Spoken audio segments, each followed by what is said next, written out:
নমস্কার বন্ধুরা, নবদিগন্ত চ্যানেলের পক্ষ থেকে আপনাদের সকলকে জানাই স্বাগতম।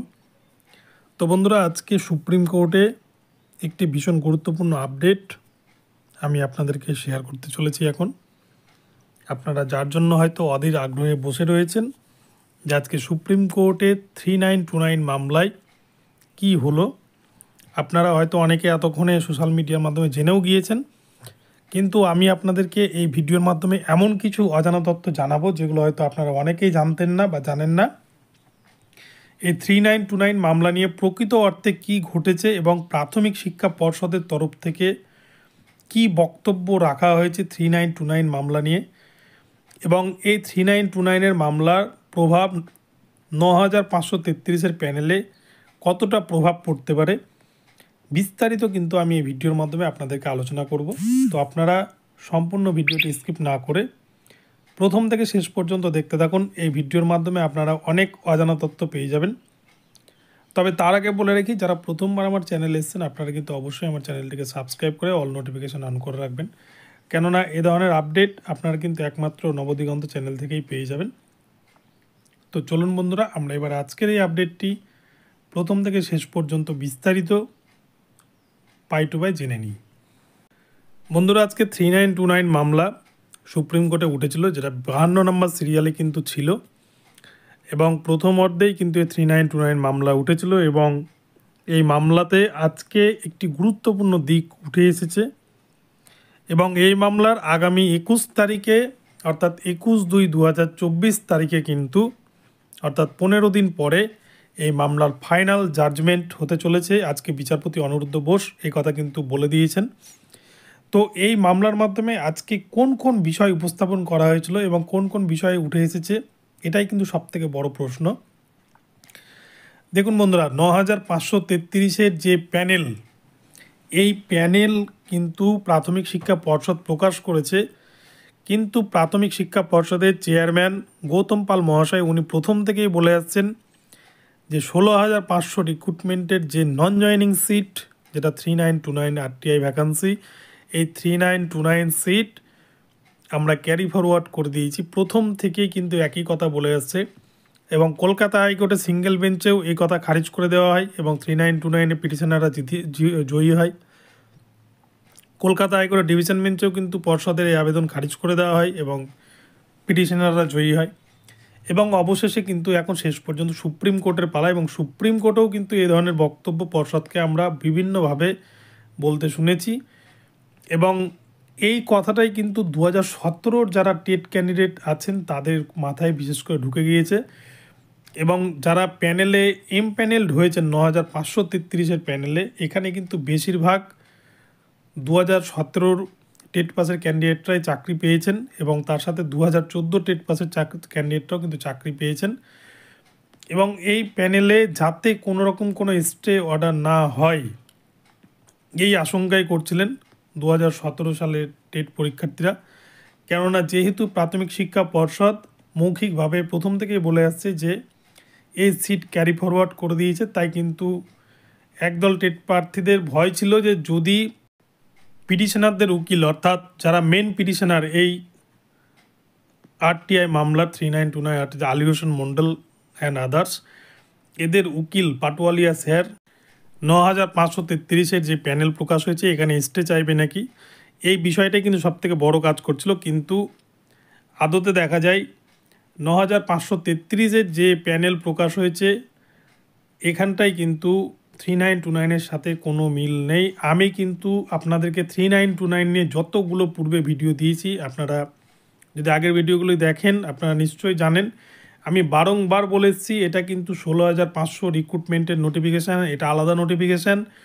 এবং 2022-এর যেটা নোটিফিকেশান অর্থাৎ 9533-এর যে প্যানেল আউট হয়েছে এটা কিন্তু আলাদা রিক্রুটমেন্টের নোটিফিকেশান, তাই এটার সাথে কোনো যোগ সাজস নেই ওই রিক্রুটমেন্টের।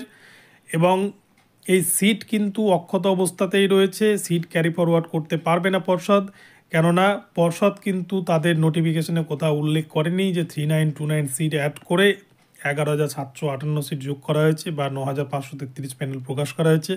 এই ধরনের কিন্তু কোনো বক্তব্য পর্ষদ তাদের নোটিফিকেশনে জারি করেনি, যেটা আমি আপনাদেরকে হোয়াইট স্ক্রিনের মাধ্যমে নোটিফিকেশান দেখিয়ে বুঝিয়ে দিয়েছিলাম। তো যারা দেখেছেন তারা নিশ্চয়ই জানেন। এবং আজকে কিন্তু সুপ্রিম কোর্টে প্রাথমিক শিক্ষা পর্ষদের তরফ থেকে এমনটাই বলেছে, আপনারা শুনলে হয়তো অবাক হবেন, যে প্রাথমিক শিক্ষা পর্ষদ এতদিন বলে যাচ্ছিল যে তারা সিটকে ক্যারি ফরওয়ার্ড করে দিয়েছে, তাই আজকে যেন এই ৯,৫৩৩-এর প্যানেলে কোনো রকমের স্টে না পড়ে, তাই কিন্তু প্রাথমিক শিক্ষা পর্ষদ ভয়ে আগে ভাগেই কিন্তু কোর্টে বিচারপতি অনিরুদ্ধ বোসকে জানিয়েছে যে ৯,৫৩৩-এর যে প্যানেল বেরিয়েছে এর সাথে এটার কোনো লিঙ্ক নেই। এটা ১৬,৫০০ রিক্রুটমেন্টের নোটিফিকেশানের আলাদা ২০২০ সালের নোটিফিকেশান, আর এটা কিন্তু ৯,৫৩৩-এর যে প্যানেল বেরিয়েছে এটা ২০২২ সালের নোটিফিকেশান। তাই এই দুটো নিয়োগের মধ্যে কিন্তু বিস্তর ফারাক রয়েছে, এরকম কিন্তু পর্ষদ নিজে দাঁড়িয়ে বলেছে আজকে সুপ্রিম কোর্টে।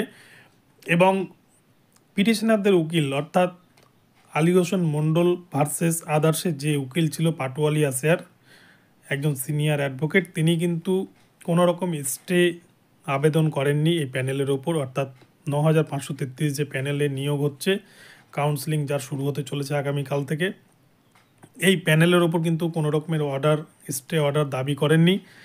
পাটোয়ালিয়া স্যার শুধু একটা কথাই বলেছেন যে এই 3929-এর আমার যে সমস্ত পিটিশনাররা রয়েছে 252 থেকে 352 মতো ক্যান্ডিডেট, এদেরকে যেন তাদের যে রিক্রুটমেন্টের অংশ 16,500 যে রিক্রুটমেন্টের অংশ সেখানে যেন নিয়োগ দেওয়া হয়, এমন বিষয়টা তুলে ধরা হয়েছে।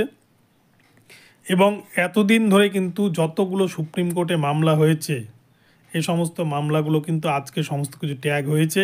যতগুলো আইএ পিটিশনার ফাইল দাখিল হয়েছিল সেই ফাইলগুলো কিন্তু আজকে অ্যাড হয়েছে সমস্ত কিছু আরটিআই মামলার সাথে। বিভিন্ন যে আইএ ফাইল ছিল 3929 নিয়ে, এই আইএ ফাইলগুলো কিন্তু এতদিন পর্যন্ত গৃহীত হয়নি, কিন্তু আজকে সেগুলোকে গ্রহণ করেছে সুপ্রিম কোর্ট এবং সবগুলো মামলাকে একসাথে ট্যাগ করা হয়েছে। এবং এই মামলাটি কিন্তু আগামী 21 তারিখ ফাইনাল জাজমেন্ট হতে চলেছে। এবং এখানটাতে কিন্তু আজকে যেটুকুটা বিষয় উঠে এসেছে, প্রাথমিক শিক্ষা পর্ষদও কিন্তু শেষমেশ পিছু হটে গেছে। তারা জানে যে যদি 3929-কে বাধা দেওয়ার চেষ্টা করে বা ক্যারি ফরওয়ার্ড করার চেষ্টা করে তাহলে কিন্তু এই ৯,৫৩৩ প্যানেলে স্টে অর্ডার জারি করত সুপ্রিম কোর্ট।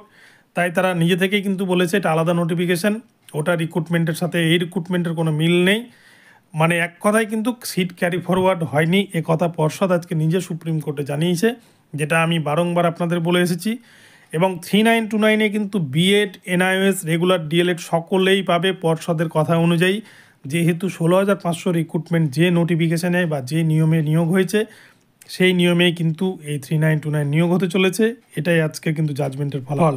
তো বন্ধুরা, এখান থেকে নিশ্চয়ই আপনারা বুঝতে পেরেছেন 3929 আগামী 21 তারিখ কিন্তু একটা ভালো জাজমেন্ট আসছে, ভালো দিন আসছে এবং 4,000 মতো ক্যান্ডিডেটের কিন্তু ভাগ্য খুলতে চলেছে।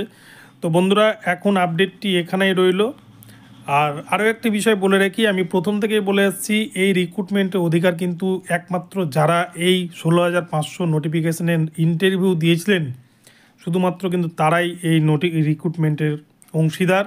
আজকে কিন্তু পর্ষদও এই কথা বলেছে। তো আপনারা আমার আগের ভিডিওগুলো দেখলে বুঝতে পারবেন যে আমার কথার সাথে মিলেছে কিনা। তো যাই হোক, ভিডিওটি ভালো লাগলে আপনারা কিন্তু আমার চ্যানেলকে সাবস্ক্রাইব করে দেবেন এবং আমার ভিডিওতে লাইক, শেয়ার, কমেন্ট করতে ভুলবেন না। আর প্রতিনিয়ত এই ধরনের নতুন নতুন আপডেট পেতে অবশ্যই চ্যানেলটিকে ফলো করতে থাকুন। ধন্যবাদ। পরবর্তী আপডেট নিয়ে আবারও আসছি।